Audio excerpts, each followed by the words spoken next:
If asked to name the most iconic and influential punk bands of all time, I think there's a few that are pretty much universal answers that any fan of the genre would give you. And many of these bands have been vastly influential in more than one way, sometimes even being used as a symbol for punk in certain contexts. While this list can get quite long, spanning over nearly 5 decades at this point, the vibrant punk scene of Southern California has given us more groundbreaking punk bands than anywhere else on Earth. And if the SoCal bands of the 90s were the ones that took the genre to its utmost peak in popularity, the bands of the 80s were the ones that laid out the foundation and formula that their 90s successors rose to fame with. In other words, the SoCal punk bands of the 80s walked so the likes of NoFX, Pennywise, and Blink-182 could run. And in that sense, one could certainly argue that these earlier bands were actually much more impactful, or at least in a certain sense. Of all the brilliant Californian punk bands that came up cranking out DIY releases and touring out of dingy vans in the early days of punk though, there is one that I personally would argue left the biggest mark of them all. Not only with their game-changing records chocked full of tracks that nearly any punk rocker could recite most of the lyrics to, but also their simplistic but sharp image, ferocious energy in a live setting, and genius business plan that remains a staple piece of the punk rock playbook to this day. How's it going, folks? My name is Jack Miller. I am the incredibly underqualified punk historian, and my friends, this is a video that has been a long time coming for this YouTube channel, the abridged history of the LA hardcore poster children, Black Flag. As I always do, I'll be taking you all through the history of Black Flag, starting off with their beginnings in 1970s Los Angeles, all the way up to their legacy status in music today, along with some added trivia and some of my personal thoughts on Black Flag and the permanent mark they've left on me. Before we get started, I want to let you all know that I made a Spotify playlist of some of my favorite Black Flag songs, and if you're interested in checking that out, you can find a link to it in the description below. I'd also like to give a huge shout out to the channel Bullet Train Productions as well, and the awesome Black Flag documentary he's got on his channel. His video was a huge help with the research for this, and if you haven't seen it already, I would highly recommend checking it out. And you can find a link to that in the description below too. And I also have to give a huge shout out to my wonderful Patreon supporters too. Thank you guys so much for your support. I've got some bonus content up on there, and if any of you guys watching are interested in joining the Patreon fam, then you can find a link in the description below. Any and all donations are hugely appreciated. And finally, if you're interested in seeing videos about punk rock, may I humbly ask that you please subscribe to my channel here. I'm having a lot of fun making these, and I want to make sure that all of you can keep having fun watching them. Anyways! The story of Black Flag begins in the city of Hermosa Beach, California, a beachfront town roughly 40 minutes outside of downtown LA. And the first chapter, of course, starts with the mind of a young teenager named Greg Ginn. Although he wasn't much of a music fan at the time, Greg developed a keen eye for business and marketing at a very young age. And at a mere 12 years old, he even founded a small business selling AM radio tuners he called Solid State Tuners, or otherwise known as SST for short. Greg's interest in music wouldn't start to develop until a number of years later, however, when he received a copy of David Ackel's American Gothic in return for some donations to the radio station KPFA. As he became more and more interested in music, Greg would then take it upon himself to learn how to play guitar, teaching himself some basic chords with his younger brother's acoustic guitar and chord book that he had lying around the house. Around the same time he was teaching himself to play, Greg would also discover punk through the Village Voice newspaper, and bought himself a copy of television single Little Johnny Jewel after reading an article. And this would inspire Greg to leap even further into his newfound love for music, putting together a band called Panic sometime in 1976 with his brother Raymond on bass and his friend Keith Morris on drums. Greg would immediately promote Keith to lead vocalist, however, after discovering his potential as a frontman, when he witnessed Keith singing the Stooges song Search and Destroy one time when they were hanging out. Panic would then recruit a friend of Keith's brothers by the name of Brian Migdal to play drums for them, and this ragtag team of college dudes from LA would solidify the first incarnation of the band that would go down in rock history forever. It would most certainly not be their last lineup though, as the group would see turbulence pretty quickly after formation, beginning with Raymond's departure later that year. The band would then rehearse with several different bass players before finding a fit, one of which was a young record producer named Glenn Lockett, who would later become more famously known by his stage name Spot. Panic would eventually find find their first long-term bassist, though, in a guy named Gary McDaniel, the bass player from another underground LA band called Worm, who the Panic guys were already well acquainted with. But if the name Gary McDaniel isn't ringing a bell, well, that's because he would don the stage name Chuck Dukowski upon joining the band, forever branding himself as such for the many years of punk history to come. Now with a solid lineup of committed musicians, though, the band were able to decently get their name out by performing at house parties in the LA area. And what does a band do after a good while of introduction shows? Well, they hit the studio. And that's precisely what Panic did in January of 1978 when their old friend Spot invited them for some late-night recording sessions at Media Art Studios in Hermosa Beach, California. However, while the late-night recording sessions may have had some cheaper hourly rates, there was a little more of a reason for that than just the unconventional hours. As it just so happened, the establishment below the studio operated as a live music venue, and while Panic were scheduled to record, there just so happened to be a live music event going on downstairs. In order to solve this problem, Spot and the band opted to crank the instruments and PA as loud as they possibly would go, resulting in 4 sharp, fuzzy tracks that the band would compile onto a 7-inch EP.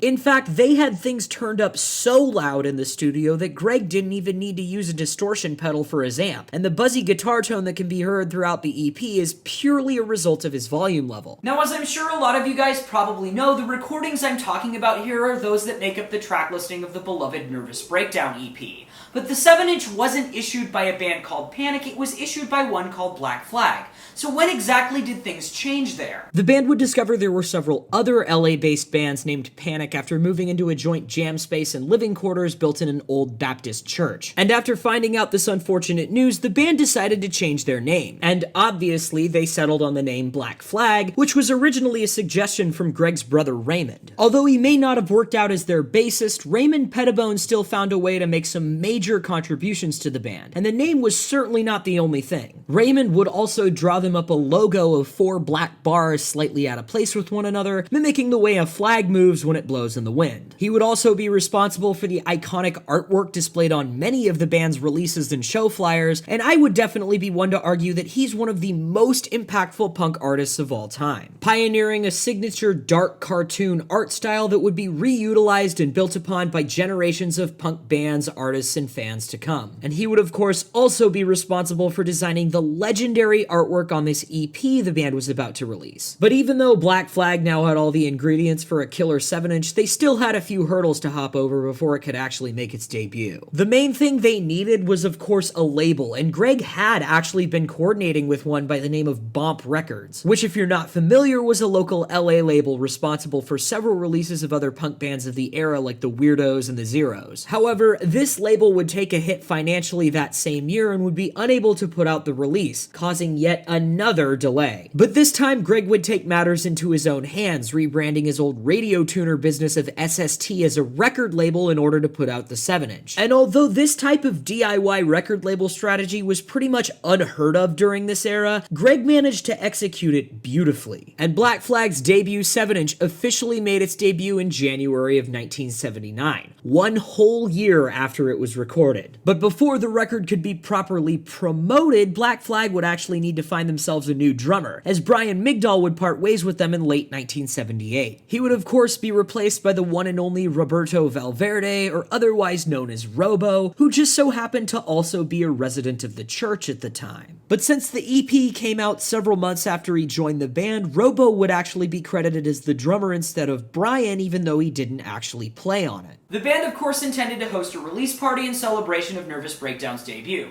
However, this time they were hoping to host a show at a proper venue rather than a house party. So Greg would rent out the Moss Lodge Hall in Redondo Beach, California, and the show took place on January 27, 1979, with Rhino 39 and the Alley Cats as support. And this show would be the first development in a controversial reputation of sorts that Black Flag would garner themselves throughout the early 80s, as Keith Morris would wrap himself in an American flag which he tore down during the show. The band would even start to play into their reputation as well, one time even getting themselves booked at a family-friendly event in Manhattan Beach on the premise that they would be performing a set of Fleetwood Mac covers. But it wasn't just the bigger or weirder show opportunities that Black Flag were after. They in fact would take almost any show they got, which helped them build up quite the following in the California punk circuit reasonably fast. But with their edgy reputation, off-putting artwork on their flyers, and ever-growing fan base full of rowdy punk rockers, Black Flag's name would soon find its way onto the desk of the not-so-friendly LAPD as well. And this would not only lead to some near-infamous occurrences of the cops harassing Black Flag showgoers, but members would also be reportedly followed to and from practices on occasion. But although the band as a unit seemed to be making quite a splash in some of the best and worst ways possible, one pillar in the foundation of Black Flag was becoming more and more disinterested with how rigorous their schedule had become. And in late 1979, Keith Morris would officially resign from Black Flag. The band would end up replacing Keith with a guy named Ron Reyes, a fellow resident of the church who'd gotten to know them pretty well while sharing living quarters. And although his stint with Black Flag would be pretty brief, Ron would help the band produce their second EP, Jealous Again, which they released in August of 1980. There's also a semi-famous performance Ron did with Black Flag that can be seen in the 1981 punk documentary The Decline of Western Civilization. But this is of course one of many Black Flag performances Ron would participate in, because he would take part in some of the band's earliest touring endeavors, playing numerous shows up and down the West Coast between the months of January and February 1980, several of which even took place in Vancouver, British Columbia. Like I said though, Ron Reyes was not a member of Black Flag for very long. In fact, his time as their vocalist wouldn't even last a mere 6 months, and he would part ways with the band later on in 1980 after walking off stage during a show in Redondo Beach, California. He would later recount on his decision to leave as a response to the increasing violence he and the rest of the band were seeing at their shows back then. But this meant Black Flag needed yet another lead vocalist, and they would bring in Cadena, who ironically enough they met through Ron Reyes. And once they had themselves a new lead singer, the band would promptly get to work on even more new material, putting together 2 more 7-inch EPs with Dez. The more noteworthy of the pair is their 6-pack 7-inch, which of course included an early rendition of the now fan-favorite track by the same name, and it would make its debut through SST Records in June of 1981. The other release, however, would include and be titled after their cover of the 50s rock song Louie Louie, and it also made its debut through SST in 1981. But a couple of 7-inches certainly weren't the only endeavors that Black Flag and Cadena intended to embark on together, and the band would follow up their previous DIY touring endeavors, this time with even more ambition. The band would embark on a couple more ragtag tours of sorts that once again started off in Los Angeles and took the band back up the West Coast. However, this time Black Flag would also venture out to the Midwest and American South for the first time too. And keep in mind, these tours were all delicately held together by a small network of record stores, fanzines, and other bands they knew. And while this sort of thing is pretty much the standard for underground music these days, especially now with social media, this type of self-managing band was a brand new thing in the early 80s. And I think it's pretty important to give Black Flag credit for paving the way for generations to come. But with them becoming one of the biggest punk bands in the game now, they were starting to draw bigger crowds than ever. And since the LAPD was frequently hot on their tail, altercations between cops and showgoers rose to an all-time high. In fact, it became so predictable that at one point Chuck Dukowski even invited the local news to report on the police violence at their shows. And if you're interested in seeing those news segments, BlankTV's actually got a couple of them uploaded to their channel, and I'll leave a link to both in the description below. But Black Flag were of course still pushing their way through the BS at all costs, and their early touring endeavors would eventually lead them all the way out to the northeastern United States. And in March of 1981, Black Flag would make their first ever appearance in the US capital of Washington, D.C.,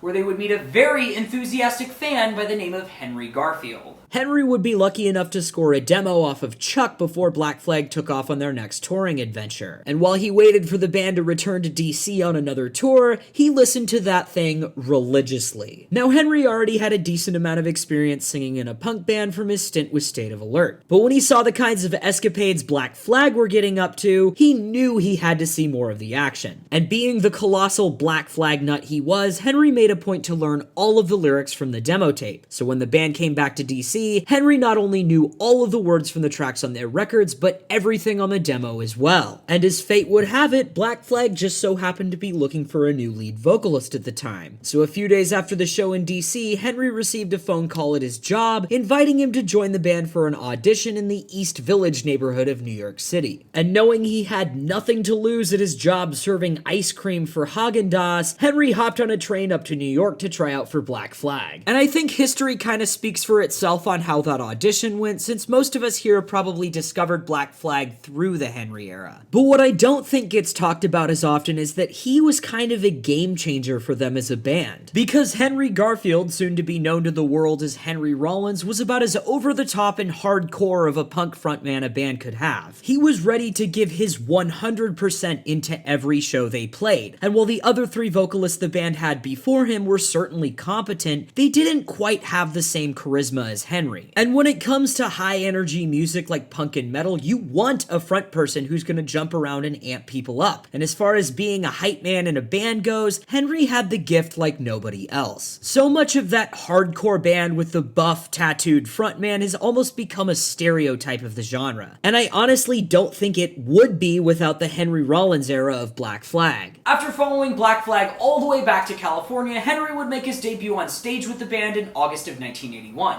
headlining a show with Wasted Youth and Circle One at a venue called the Cuckoo's Nest in Costa Mesa, California. But just because Henry was the new frontman didn't mean Des Cadena was out of the picture, and instead he now acted as the band's rhythm guitarist, a role that both he and Greg took quite a liking to. In fact, the two of them had been known to poke around ideas here and there even before Henry joined the band, and now that they both were playing guitar in Black Flag, they could bring some of these ideas to full fruition. This would only last for a brief period of time, however, as Des would eventually part ways with Black Flag in favor of his band DC3. But although he may not have lasted very long as Black Flag's rhythm guitar player, Des still certainly left a mark in that department. Because in October of 1981, he, Greg, and the rest of the band hit up their old friend Spot with intentions to return to the studio, this time to record their first ever full-length album, Damaged. Recording sessions took place at a studio called Unicorn in West Hollywood, and operating in the same building happened to be a record label by the same name who would offer Black Flag a pressing and distribution deal. Though we can't say for certain as he's never commented on it publicly, I think it's pretty safe to assume there were a couple of reasons why Greg Ginn might have wanted to see what Unicorn could do for Black Flag. For one, they were well on their way to becoming the LA punk band of their era, and whether they knew it or not, they were also well on their way to becoming the LA punk band of history. So I wouldn't be surprised if he and the rest of the band were at least a little bit curious to see what some more reach could do for them. And two, SST Records was in full swing by 1981. And while they may not have been the household name they are now, they were still a big deal in the LA punk scene, which meant Greg was already playing record label manager for a number of other bands alongside Black Flag. I'm not gonna talk too much about SST Records here because they honestly deserve an entire episode of their own. But just in case you don't already know, they would be responsible for fan favorite releases from a number of now highly regarded bands, a few of which include The Descendants, St. Vitus, The Minutemen, Husker Du, and Sonic Youth. And even this early on into their run, they still had a pretty decent catalog of releases under their belt already. But regardless of what pushed Greg to finally pull the plug, Black Flag would accept Unicorn Records' invitation, a decision they would all soon come to regret as they got closer and closer to releasing the album. Unicorn Records just so happened to be a subsidy of MCA Records, which if you don't know, was actually one of the bigger majors of this era. Now, when MCA's president Al Bergamo caught a glimpse of the album that Black Flag was about to drop through one of his labels, he put a stop to it right away,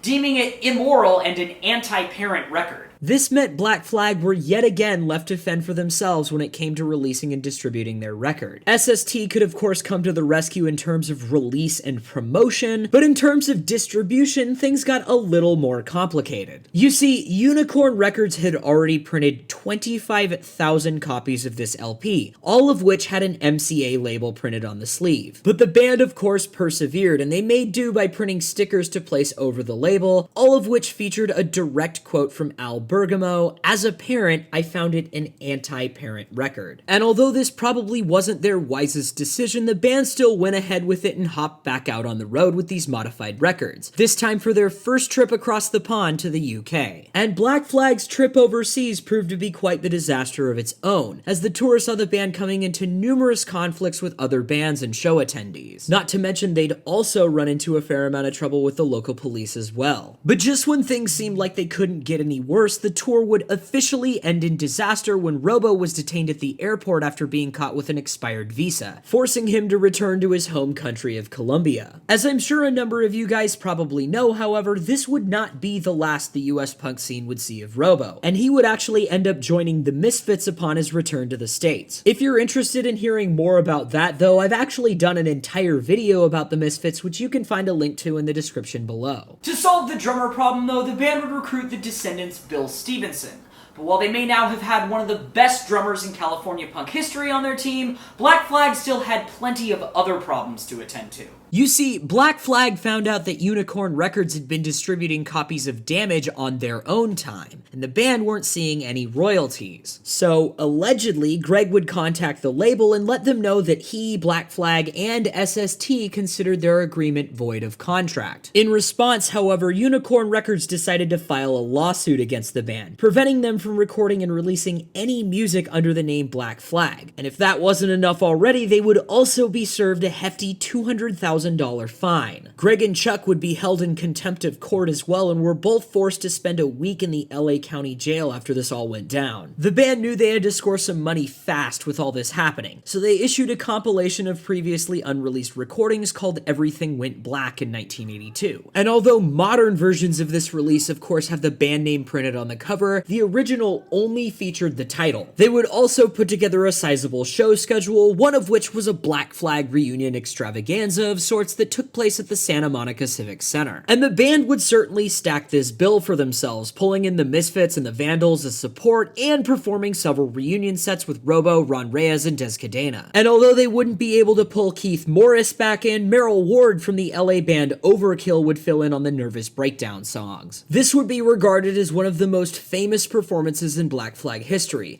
and while I was researching, I actually found a rip of the entire soundboard audio on YouTube, which I'll leave a link to in the description below. Shout out to the channel Full Metal Archivist for uploading. But while the reunion bash was of course a smash hit, it was only the first step into an upswing of good luck that was about to come Black Flag's way. Because in 1983, Unicorn Records would go out of business entirely, freeing the band from any entanglements they still had with the label, including the lawsuit that prohibited them from releasing any new material under their name. And this would of course prompt not only a return to the studio, but also the first Black Flag release to feature the band's name on it in roughly a year. While things may have seemed to be picking back up on the outside though, tensions were at an all-time high within the inner band dynamic, and it's likely the escapades and hardships they'd all been through in the past couple of years had really taken a toll on morale, especially with everyone now living together at the SST warehouse. And on top of this, Greg had grown a lot as a musician and was now writing much more intricate and demanding songs that he would bring to the band. And while this of course was no problem for Bill Stevenson, Chuck Dukowski was a little bit of a different story, as he would have an increasingly difficult time keeping up with Greg's songwriting as it became more and more advanced, and Greg would eventually ask him to leave the band in 1983. Chuck would, however, remain a major player with SST Records, and after being kicked out of Black Flag, he would go on to play with the band's October faction and SWA, and also orchestrated a brief reunion of his pre-Black Flag band Worm. But since Black Flag now couldn't play shows without a bassist, they would keep themselves busy by returning to the studio during the winter of 1983, this time at Total Access Recording in Redondo Beach. The band would record 9 tracks with their go-to producer Spot, and Bill Stevenson would work closely alongside him and Greg throughout the production process, which likely had an impact on his later studio work, especially that with the Descendants. Since Black Flag didn't have a bassist when they entered the studio though, Greg Ginn would record bass for the album during the recording process, and he would be credited for bass under the stage name Dale Nixon in the liner notes. And once recording and engineering were completed, the album officially made its debut in March of 1984 through SST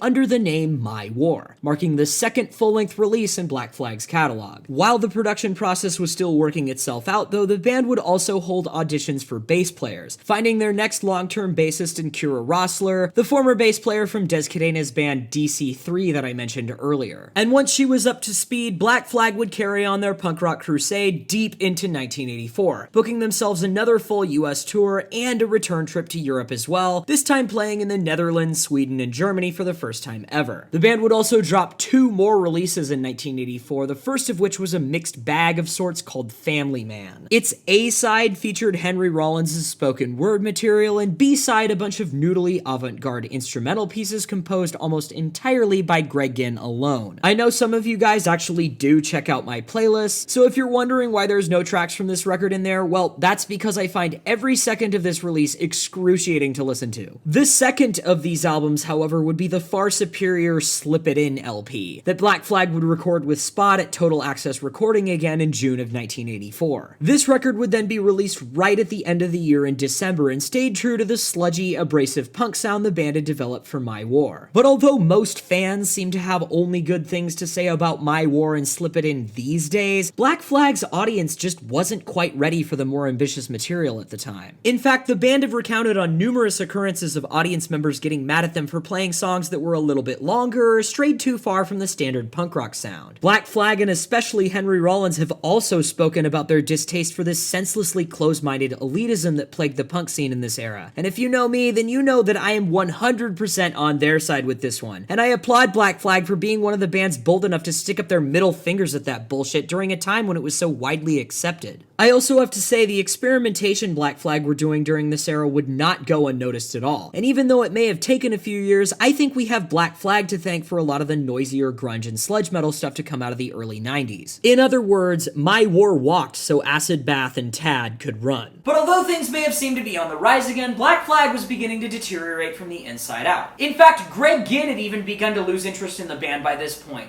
so much so that he would form a side project that he called Gone that started to occupy a lot more of his free time. Not only that, but he was also becoming much busier with SST Records as they were beginning to make more money with the lawsuits now behind them. But not even this could stop Black Flag from doing their damnedest to hold things together, cranking out 3 more releases in 1985, beginning with their 3rd LP, Loose Nut, in May. This record followed the same sludgy, aggro punk formula that the last 2 full-lengths had, but their next release after that saw the band return to the jammy, loose instrumentals that occupied the back half of Family Man. This release took shape in the form of an instrumental 4-song 7-inch and made its debut in September of 1985 under the name The Process of Weeding Out, a title all too appropriate for the band's continuously deteriorating dynamic. Black Flag's 3rd release of 1985 would then be issued 1 month later in October under the name In My Head, and while the 2 full-lengths definitely do have their fair share of redeeming qualities, I think it's pretty safe to say that Black Flag's best material was behind them at this point. And whether he was ready to admit it to himself or not, I think Greg Ginn probably knew that too. Interestingly enough though, these 3 releases are also the only Black Flag records where Spot had no role in the production, and the band would instead work with a producer named David Tarling. These 3 releases would also be the final releases of Black Flag's original run,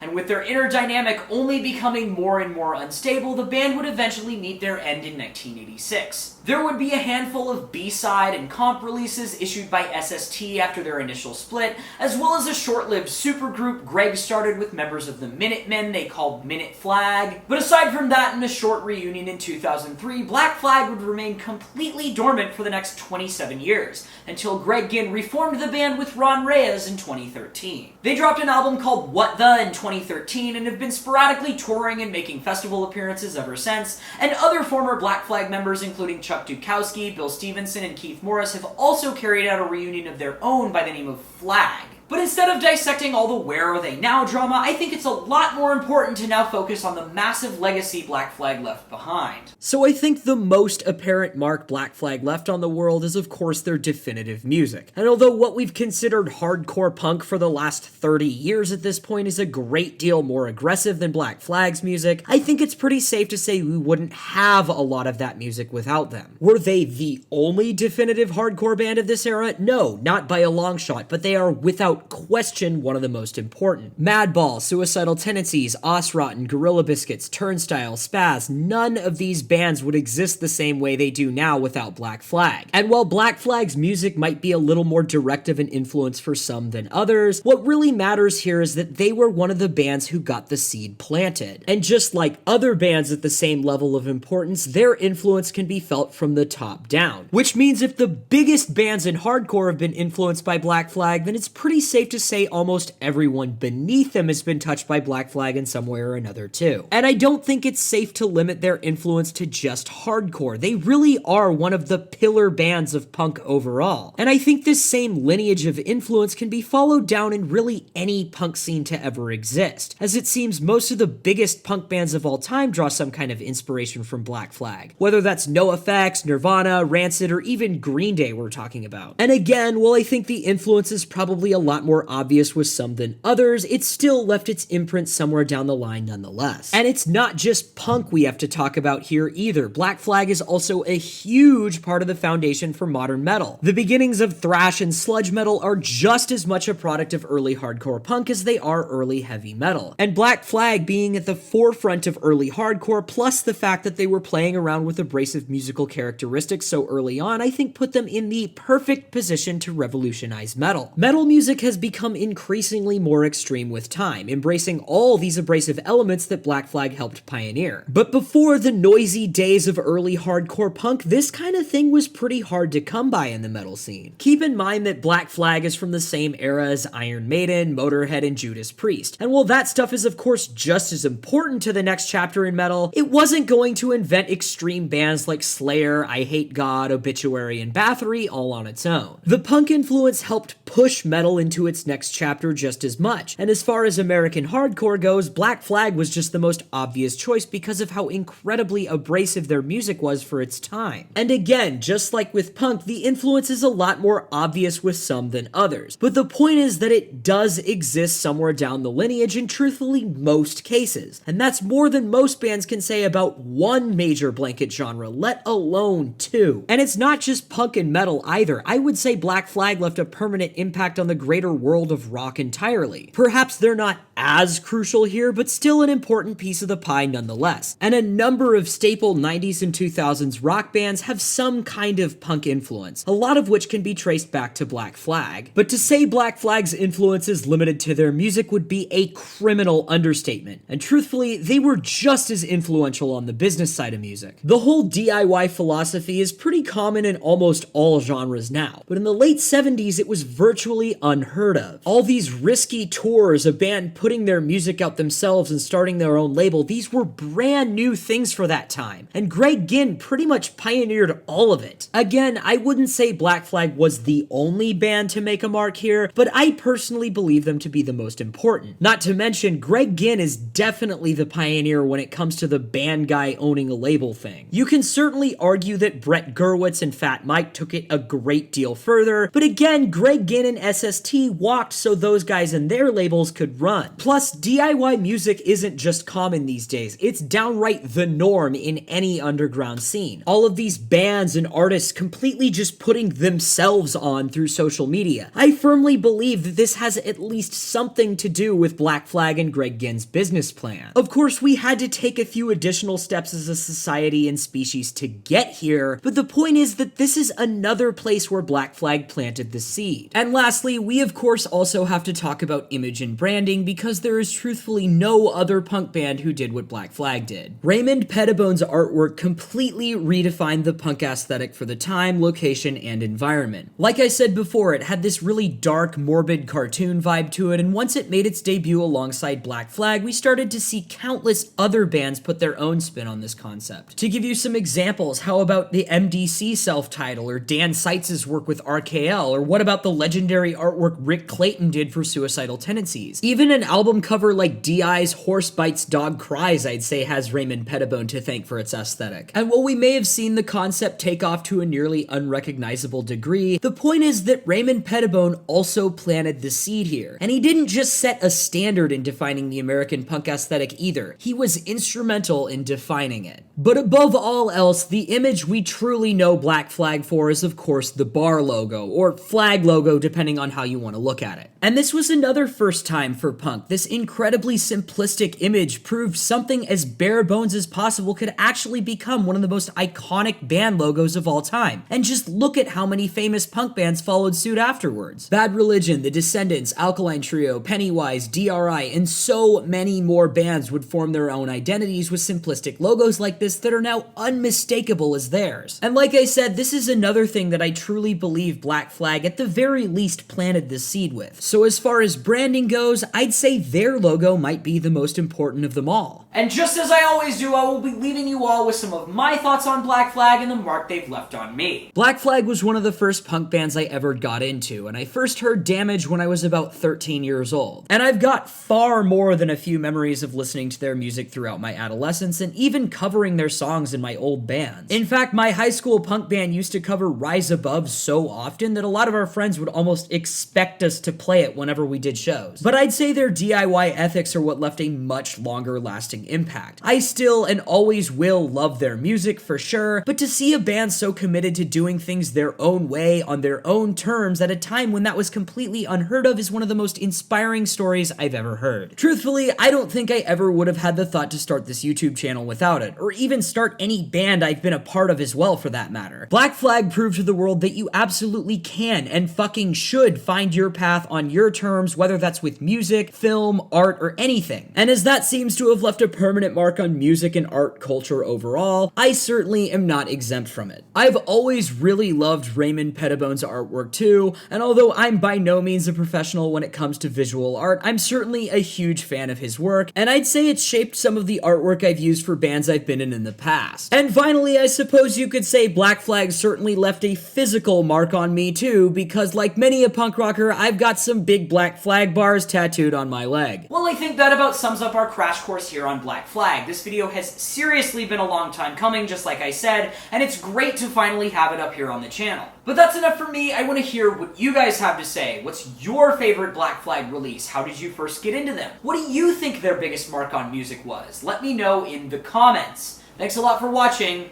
I'll see you next time.